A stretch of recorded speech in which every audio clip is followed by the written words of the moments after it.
Hello, you. Welcome to today's backtest. Today's backtest is going to be on gold, and you remember this 4 hour CB right here, this level. So my previous videos, this has been a focal point. Like on my previous videos on gold, I've brought your attention to this level, this 4 hour BC. This is actually the daily time frame. I'm going to drop down to the 4 hours so you see it. That this is a draw on liquidity and price is going to reach to it. That was on the backtest for 13th of February. That was the last time I talked about it.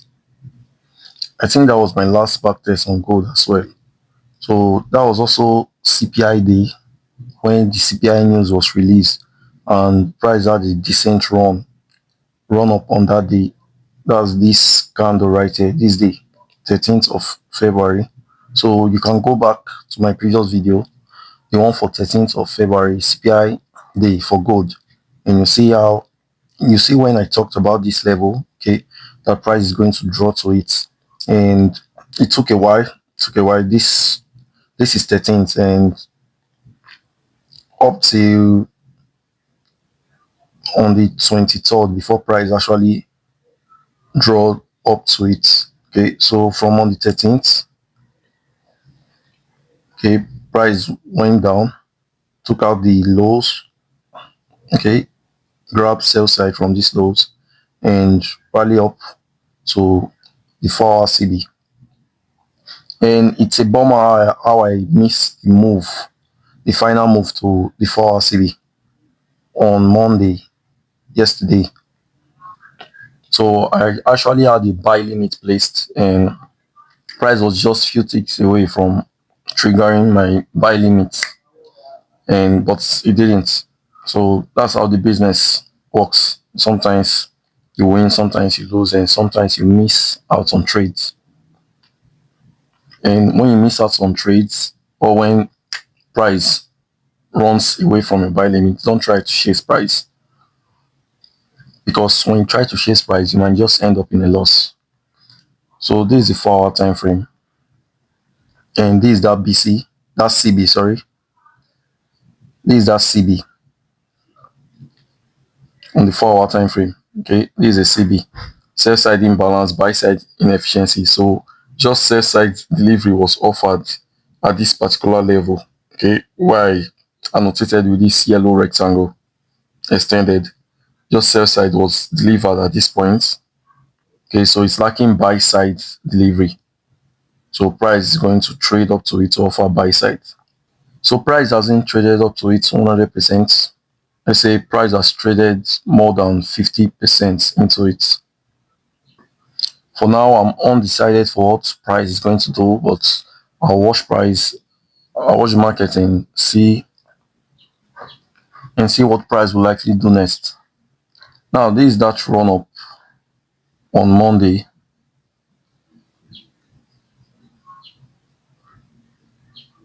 The one I told you I missed out on after setting a buy limit order. Now, this was the start of Monday. And this swing low right here, this low was created on Sunday. This below is the new week opening gap. So I made a video, a backtest video for the new week opening gap, just for the new week opening gap. The backtest for the 17th of February. You can go check that out and see how the new week open gap forms. Some of the things you need to note about the new week open gap and how price draws to it for the backtest on February 17th. So this low was created on Sunday, and price ran down to take out this low during the London session for Monday. So this is sell side liquidity taking first. Let me annotate this. Or I'll leave it that way, but you know this is sell side liquidity. Okay, resting, there are sell stops resting below this low right here, and price came to take it out, okay, trades below it, takes out the sell side liquidity and rally up with displacement. You can see this displacement move up, thereby leaving fair value gap. This is a visible fair value gap, and there's also a small fair value gap right here.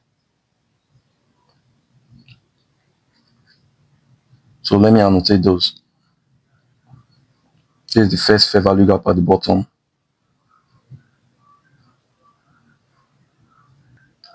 So I annotated the sell side liquidity as well. Now this is that fair value gap. This is a 15-minute time frame, by the way. And this run up in price was during the London session. Okay, so I didn't think price will run down, okay, to this fair value gap during the London session to take out this high right here. Okay, resting above this high is buy stops, buy side liquidity. Okay, so I was waiting for the New York PM session, the New York AM session. Okay, during the New York AM session, maybe after 8:30 or during the market open, or after the market open, there will be a drop down in price into this fair value gap. But I was wrong because there was another fair value gap at the top. See this candle? The high of this candle right here and the low of this candle makes up this fair value gap. So the fair value gap above is smaller, and I actually saw this fair value gap, but I didn't pay attention to it. I felt price would go for this one below. Like, I was very convinced.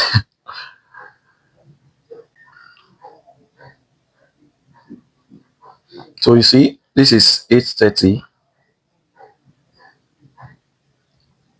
and after 8:30, even prior to 8:30, there was already drop down in price into this fair value gap at 4:30 during the London session.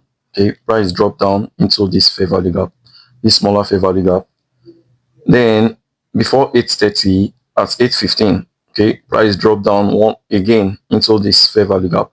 Then after 8:30, at 9 a.m., price finally dropped down into the fair value gap. Then before this rally up in price,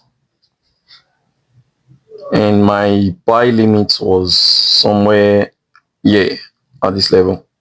Okay, so I was anticipating price to drop down, okay, maybe into this fair value gap, maybe few ticks into it before the rally up, but price made use of this fair value gap right here.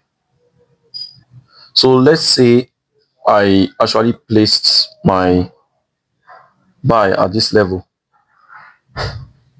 Okay, let's say my buy limit was actually placed at this level right here. Okay, will my stop loss be at the low of this candle?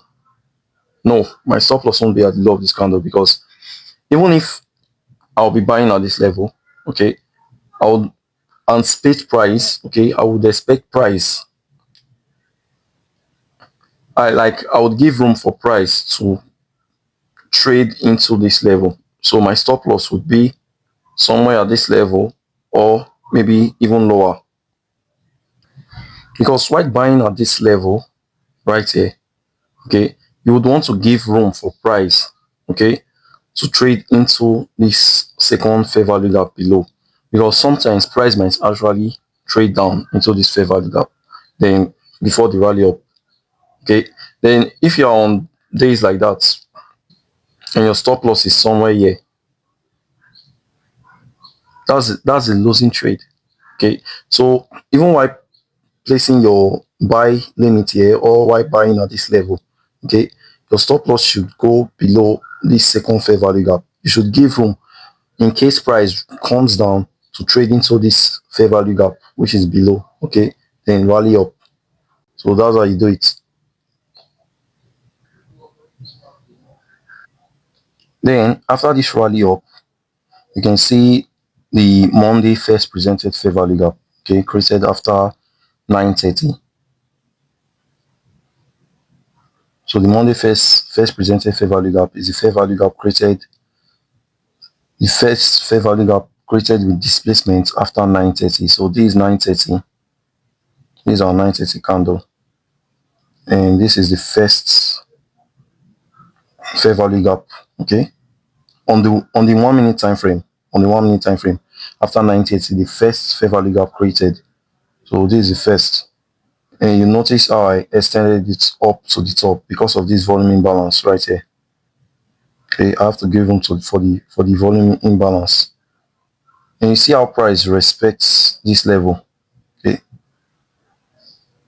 at 11 a.m. price traded down into it, and you see how price respects it, and price uses it to trade up to that 4-hour CB. Let me go to the 15-minute time frame so you see this.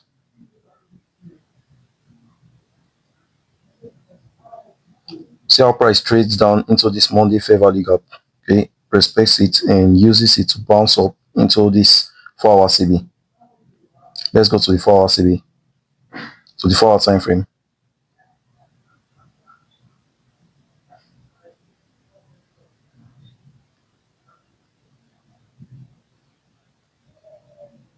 And that was a good move. Nice run up in price into the 4-hour CB. So if you found this insightful, drop a like, subscribe, and I wish you all success on your trading journey. Until next time, God bless.